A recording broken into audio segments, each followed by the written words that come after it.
పెద్దపల్లి జిల్లా రామగుండం నియోజకవర్గ ప్రజల కోసమే తన జీవితం అంకితమని, వారి రుణం తీర్చుకోవడానికి తనకు మరోసారి అవకాశం ఇవ్వాలని ఎమ్మెల్యే కోరుకంటి చందర్ విజ్ఞప్తి చేశారు.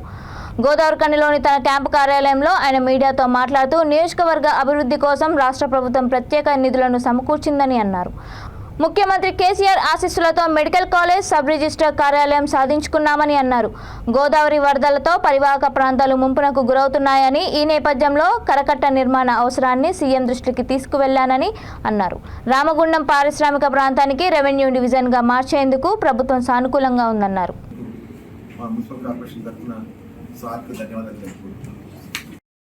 నవ నిర్మాణ సభ విజయవంతం కోసం కృషి చేసినటువంటి, సహకారం అందించినటువంటి పాత్రికేయ మిత్రులకు, ఎలక్ట్రానిక్ కేబులాస్లకు ప్రత్యేకమైనటువంటి కృతజ్ఞతలు.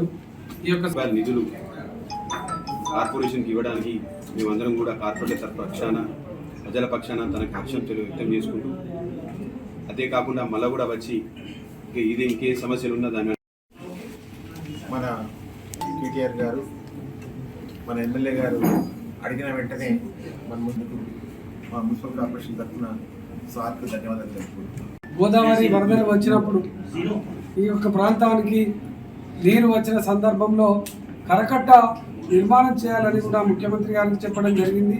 నిన్న గౌరవ మంత్రివర్యులు కేటీ రామారావు గారు కూడా ప్రత్యేకంగా చెప్పడం జరిగింది.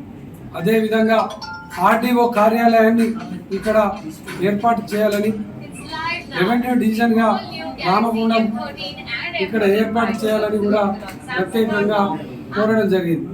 అదేవిధంగా ఇక్కడ ఒక పాలిటెక్నిక్, ఒక మైనింగ్ కాలేజీని కూడా ఏర్పాటు చేయాలని కోరడం జరిగింది. ఈ విధంగా అనేక సమస్యలను లేఖల ద్వారా ప్రత్యేకంగా నేను కేటీ రామన్నకు ఇవ్వడం జరిగింది.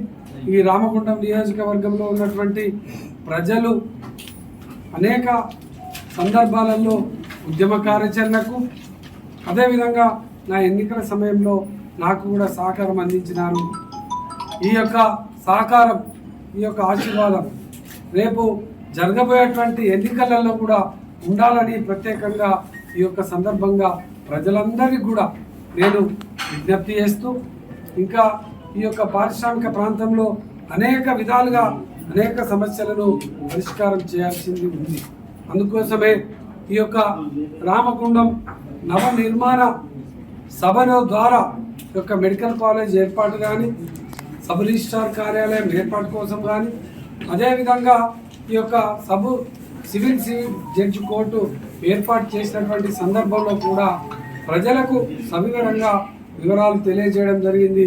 ప్రజలు అందరూ కూడా ఆమోదంగా, వారందరూ కూడా గౌరవ ముఖ్యమంత్రి కేసీఆర్ గారి నాయకత్వాన్ని, బీఆర్ఎస్ పార్టీ నాయకత్వాన్ని గెలిపిస్తామని వేలాది మందిగా హాజరు కావడం అనేది నిజంగా చాలా సంతోషకరం. వారికి అందరికీ కూడా మరి ఒకసారి నేను మీకు రుణపడి ఉన్నాను. మీ రుణం తీర్చుకోవడం కోసం ఎంతటి త్యాగానికైనా, ఎంతటి కార్యాచరణలో కష్టపడడానికైనా సిద్ధంగా ఉన్నానని ప్రజలందరికీ కూడా మళ్ళొకసారి తెలియజేస్తూ, ఈ జీవితం ఈ యొక్క రామగుండం నియోజకవర్గ ప్రజలకే అంకితమని గతంలో చెప్పిన దానికి అనుగుణంగా రేపు ఏ సందర్భం వచ్చినా, ఏ విషయం వచ్చినా ఖచ్చితంగా ప్రజల కోసం జీవిస్తాం, ప్రజల కోసం మరణిస్తామని కూడా ఈ సందర్భంగా తెలియజేస్తా ఉన్నాను.